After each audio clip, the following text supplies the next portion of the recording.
ഞാൻ നിൽക്കുന്ന ഈ സ്ഥലം കണ്ടില്ലേ, നല്ല പച്ചപ്പാർന്ന ചുറ്റും കണ്ടൽക്കാടുകളൊക്കെയുള്ള ഒരു നല്ല സ്ഥലം.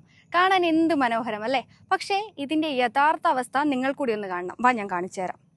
ചെറുതാഴം പഞ്ചായത്തിലെ വയലപ്ര പാർക്കും പുഴയോരവും സഞ്ചാരികളുടെ പ്രധാന ആകർഷണമാണ്.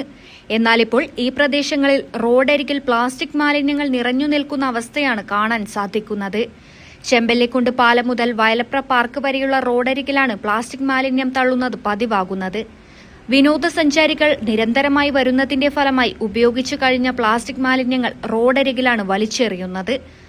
കണ്ടൽക്കാടുകൾ അനേകമുള്ള ഈ പ്രദേശങ്ങളിൽ ഇത്തരത്തിൽ പ്ലാസ്റ്റിക്കുകൾ വലിച്ചെറിയുന്നത് അവയുടെ വളർച്ചയെ തന്നെ ബാധിക്കും. ഭൂമിയുടെ ജൈവ സമ്പന്ന ആവാസ വ്യവസ്ഥകളിൽ പ്രധാനപ്പെട്ടവയാണ് കണ്ടൽക്കാടുകൾ. പ്രകൃതി ദുരന്തത്തെ വരെ ചെറുത്തുനിൽക്കുന്ന ഇവയുടെ വളർച്ചയെ പ്ലാസ്റ്റിക് മാലിന്യങ്ങൾ സാരമായി ബാധിക്കും.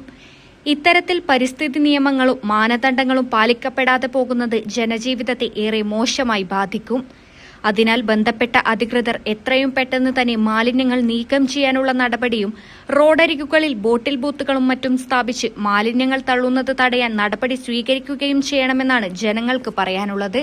പ്രകൃതിയുടെ കാവൽക്കാരായ കണ്ടൽക്കാടുകളെ ആ ദിനത്തിൽ മാത്രമല്ല സംരക്ഷിക്കേണ്ടത്, വരും നാളേക്കും വരും തലമുറകൾക്കുമായി കാത്തുരക്ഷിക്കേണ്ടതുണ്ട്. അതിനായി എത്രയും പെട്ടെന്ന് തന്നെ ഈ മാലിന്യങ്ങൾ ഇവിടെ നിന്ന് നീക്കം ചെയ്യണം. ക്യാമറമാൻ പ്രണവ് പെരുമാമ്പയ്ക്കൊപ്പം അഞ്ജലി ലക്ഷ്മണ, നെറ്റ്വർക്ക് ന്യൂസ്.